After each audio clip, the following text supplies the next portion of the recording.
Hello बच्चों। चलिए प्रश्न को समझते हैं।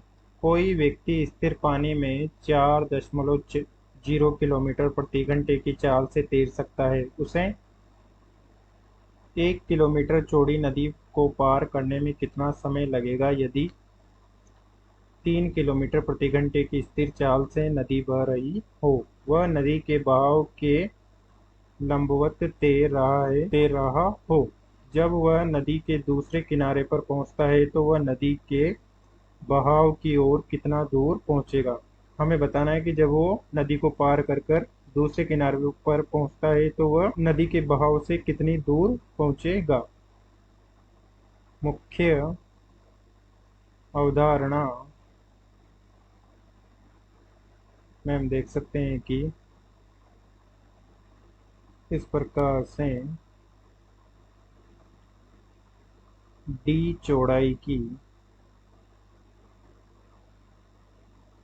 कोई नदी है जिसके बिंदु ओ से एक तैराक लंबवत दूरी तय करते हुए बिंदु ए पर पहुंचता है, जिसमें तैराक का वेग है vm तथा पहली स्थिति में नदी का बहाव vr सदिश शून्य है। अर्थात स्थिर नदी में जब बिंदु O से नदी को लंबवत दूरी में तय करता है तो बिंदु A पर पहुंच जाता है तैराक, तो इसमें लगा गया समय t बराबर होगा दूरी बटे 4, व्यक्ति की चाल भी है। तथा दूसरी स्थिति में जब डी चौड़ाई की नदी को जब बिंदु O से तैराक बिंदु A पर पहुंचना चाहता है, जिसके लिए उसका वेग vm सदिश है, परंतु नदी का बहाव vr सदिश शून्य नहीं है। अर्थात vr सदिश है, जिससे कि नदी गति कर रही है तथा नदी इस दिशा में vr सदिश वेग से गति कर रही है, तो व्यक्ति का वेग की दिशा परिवर्तित हो जाती है तथा वह बिंदु A के स्थान पर बिंदु B पर पहुंचता है।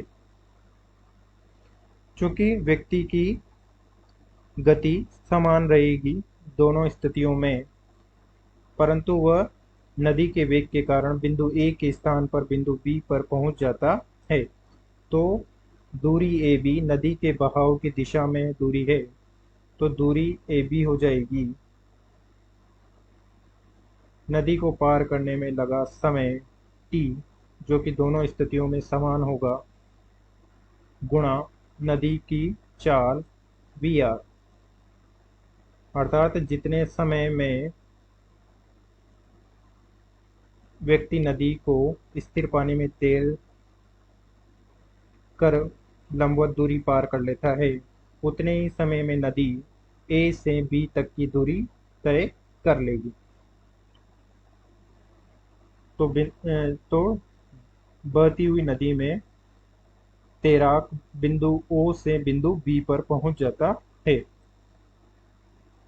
अब चलिए प्रश्न को हल करते हैं। प्रश्न में दिया गया है कि व्यक्ति की चाल vm है 4 किलोमीटर प्रति घंटा, नदी की चाल है vr बराबर 3 किलोमीटर प्रति घंटा तथा नदी की चौड़ाई d है 1 किलोमीटर।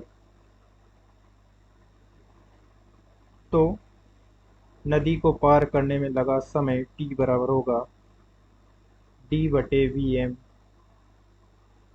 नदी को पार करने में लंबवत पार करने में लगा समय d 1/4, जो कि हो जाएगा 0.25 घंटे तथा नदी द्वारा 0.25 घंटे में तय दूरी हो जाएगी ए बी, जो कि हो जाएगी नदी का वेग गुणा समय, जो कि हो जाएगी 3 गुणा 0.25, जो कि हो जाएगी 0.75 किलोमीटर।